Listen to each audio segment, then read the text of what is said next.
Before we light the candles, let me tell you the story of how the holiday of Hanukkah began. In the year 167, the Hellenist tyrant king, Antiochus, began to persecute the Jewish people of Palestine. What's persecute, Grandpa? It means to be really mean and nasty. Antiochus outlawed observance of the Jewish Sabbath, Shabbat, and other Torah laws. He even made the people worship the Greek idol, Zeus, right in the holy temple. But Judah Maccabee got really mad about the king's persecution orders. He organized a resistance movement to recapture Jerusalem. Do you know that amongst the Jews themselves, there were some who wanted to worship the Greek idols, just like the Hellenists did? Grandpa, you mean they were like those guys on J Street, right? Something like that. Listen to what some of them said. Hey, let's rethink our priorities. You know, Jerusalem is only one small city, and the temple, well, the idol of Zeus doesn't bother me. Actually, my wife thinks Zeus is cute, so why can't we go with the flow and be more like the Hellenists? But Judah and his Maccabees were firm and strong. He said, "We need to recapture Jerusalem because the city is in our heart." Judah Maccabee said, "If we forget Jerusalem, let our right hands forget their cunning."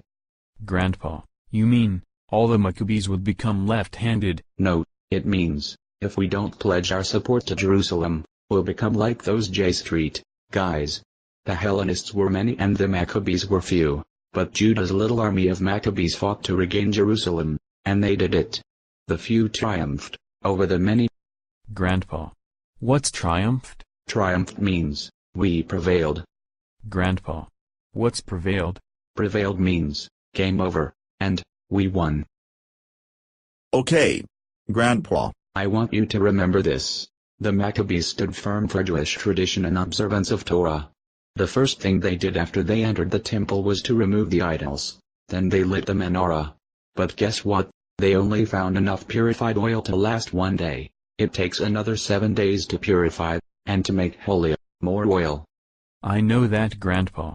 A miracle happened and the oil they found lasted for 8 days. Yes, it was an even bigger miracle. The oil lasted 8 days than the miracle of the victory of the little Maccabee army over the Hellenists. So that's why we light Hanukkah lights every night for 8 days. Right? But what about the presents? Some kids get a present every night for 8 nights. Oh yes, I almost forgot about the presents. Well, that's kind of a recent practice. It's no miracle. It's just something nice your parents do, so you'll remember the real story of Hanukkah. I get it, Grandpa. I get the presents right after we light the candles. So let's stop talking and start lighting. Lucky us.